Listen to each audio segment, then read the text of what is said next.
नमस्कार सभी को। एक बार फिर आप सभी का स्वागत है आदि कृषि चैनल पर। आज हम बात करेंगे गेहूं में पहला पानी कब देना चाहिए। यदि पहला पानी दे रहे हैं तो अधिक फुटाव के लिए कौन सा खाद डालना चाहिए, कौन सा उर्वरक देना चाहिए जिससे फुटाव अधिक हो। तो चलिए शुरू करते हैं। सबसे पहला सवाल कि गेहूं में सिंचाई कितने समय बाद करनी चाहिए। तो किसान बंधुओं, गेहूं में सिंचाई यदि आप कर रहे हैं तो 21 से 25 दिनों के अंदर अंदर सिंचाई कर देनी है बोनी के बाद, क्योंकि यदि आप 25 दिन से के बात करते हैं तो फुटाव जो कल्ले की निकलते हैं वो कल्ले कम निकलेंगे, क्योंकि गेहूं में जो पहली अवस्था जो होती है क्रांतिक अवस्था वो 21 दिनों की होती है। ये अवस्था बहुत इम्पोर्टेंट है। इस अवस्था में यदि आप पानी देने में थोड़ा लेट होते हैं या खाद देने में सही समय पे खाद नहीं दे पाते हैं तो उत्पादन कम होने की बहुत ज़्यादा हो जाता है, क्योंकि यही एक ज़्यादा समस्या आ रही है हमारे यहाँ इस एरिया में कि किसान बंधु पानी 21 दिन में न लगा के कोई 25 से 30, कोई 30 दिनों में लगाता है। इसके बाद पानी लगाने के बाद खाद देते हैं, तो ऐसा ना करें।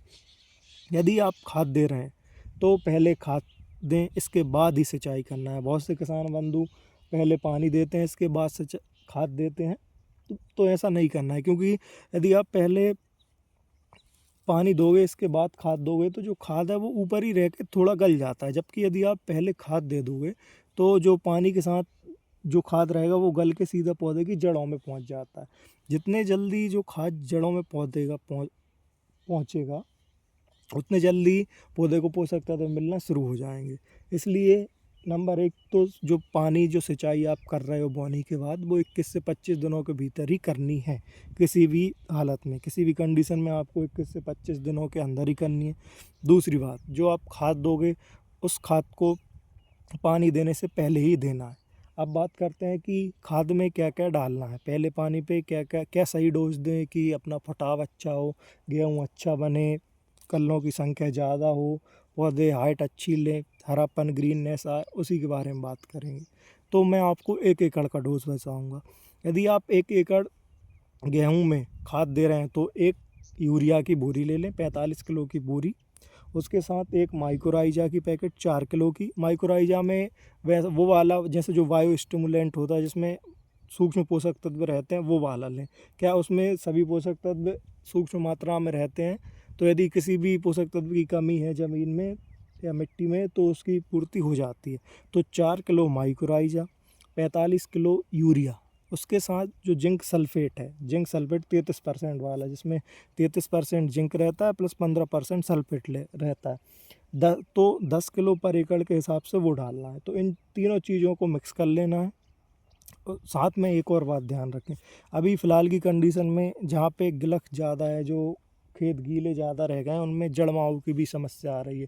तो यदि खेत में जड़माऊ की समस्या आ रही है तो आप पहले जाएं खेत में, देखें, उस एक पौधा पटा के देखें, उखाड़ के निकाल के देखें। यदि उसकी जड़ों में आप, जैसे मैं आपको बताऊं, ये पौधा है, इसकी जड़ों में उखाड़ के देखोगे तो ये देखो इसकी जड़ बिल्कुल वाइट है एंड सफ़ेद है, मगर कुछ कुछ जगह पर ये जड़ों में लाल लाल दाने टाइप में माहू लगी रहती है। तो यदि माहू लगी है, माहू का अटैक है आपके खेत में, तो उसके लिए इमिडाक्लोप्रिड को उसी यूरिया में मिला के ज़रूर दें। उससे क्या है, आपकी माहू की समस्या भी समाधान हो जाएगी। साथ में और भी यदि कोई इंसेक्ट कीट वगैरह का प्रकोप है तो वो भी नहीं रहेगा। और साथ में यदि आप और कुछ भी देना चाहते हैं, जैसे कि वो क्या बोलते हैं अपना माइक्रोराइजा वगैरह के साथ अगर एक्स्ट्रा कुछ देना चाहते हैं तो वो अगले पानी पे देना है अपन को। इससे ये पहला जो डोज मैंने आपको बताया, यदि आप ये डोज प्रॉपर भी 1 एकड़ का डोज है, यदि ये 1 एकड़ में बराबर डालते हैं तो बहुत शानदार फुटाव होगा, एक बहुत अच्छी फसल बनेगी और मज़ा ही आ जाएगा, मतलब फुटाव बहुत अच्छा होगा। तो एक बार जो मैंने आपको डोज बताया है ये ज़रूर डालें किसान बंधु। और यदि और कोई भी समस्या होती है तो आप कमेंट कर सकते हैं, लिख सकते हैं, पूछ सकते हैं मुझसे। बाकी फ़िलहाल पहले पानी यदि आप दे रहे हैं तो बस यही बात का ध्यान रखना है कि पहला पानी 21 से 25 दिन के अंदर ही देना है अपन को। यदि 25 दिन से ऊपर होते हैं तो फिर फसल, ये ग्रोथ है कल्ले की ग्रोथ रुक जाती है।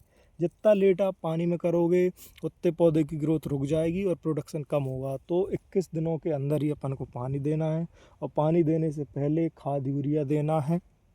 जो यूरिया है मैंने आपको डोज बता दिया है।